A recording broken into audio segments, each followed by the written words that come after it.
Estimados amigos, buenos días. He decidido grabar este video para dar una pequeña explicación del decreto número 111 expedido el día de ayer por parte del señor Presidente Constitucional de la República.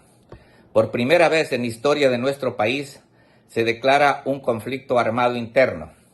Se ha señalado a 22 grupos delincuenciales como organizaciones terroristas.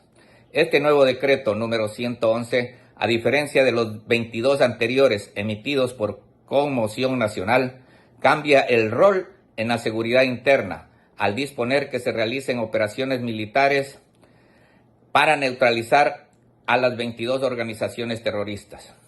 Algunas precisiones voy a dar. En tiempos de paz o crisis, la seguridad interna del país es competencia de la Policía Nacional y las Fuerzas Armadas apoyan a la misma sin el empleo de armas letales, solo cuando los problemas internos rebasen el accionar de la policía, pero para ello se necesita decretar un estado de excepción. En tiempos de paz o crisis, rige para el accionar de la policía y las Fuerzas Armadas la Ley de Seguridad Pública y del Estado y la Ley de Uso Legítimo de la Fuerza.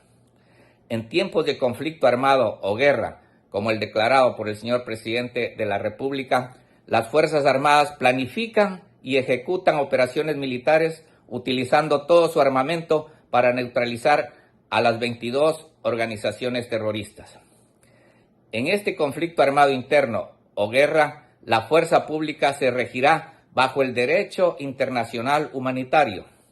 El derecho internacional humanitario es el mismo que rige para un conflicto armado externo o guerra y tiene ciertas restricciones, por ejemplo, no disparar a un combatiente que se rinde o enseña la bandera blanca, no atacar a hospitales o a miembros de la Cruz Roja, no disparar a civiles que no forman parte de los grupos terroristas, etc.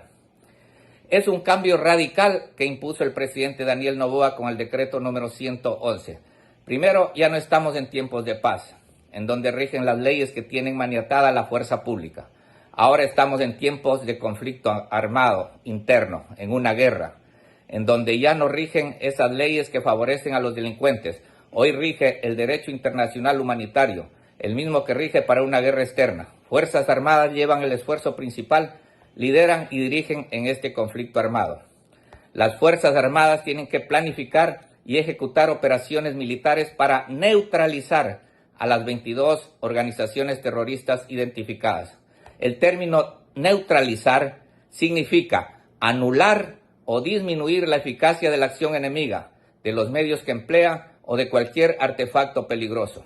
Es decir, cuando los miembros de Fuerzas Armadas identifiquen a los miembros de estas organizaciones terroristas, deben neutralizarlos. ¿Y cómo neutralizo para que no me infrinja daño?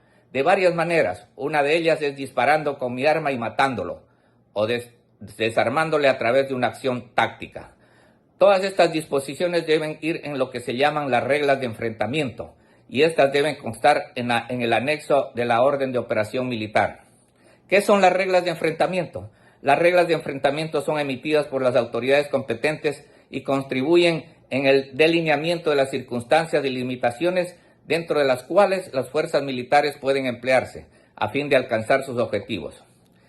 Todos los ecuatorianos de bien esperábamos que se decrete la guerra a las organizaciones terroristas y esa decisión lo ha tomado el actual gobierno del presidente Daniel Noboa. Amigos, es tiempo de unirnos todos los ecuatorianos. Debemos unirnos y luchar juntos por un país libre de narcoterrorismo y corrupción. Muchos saludos.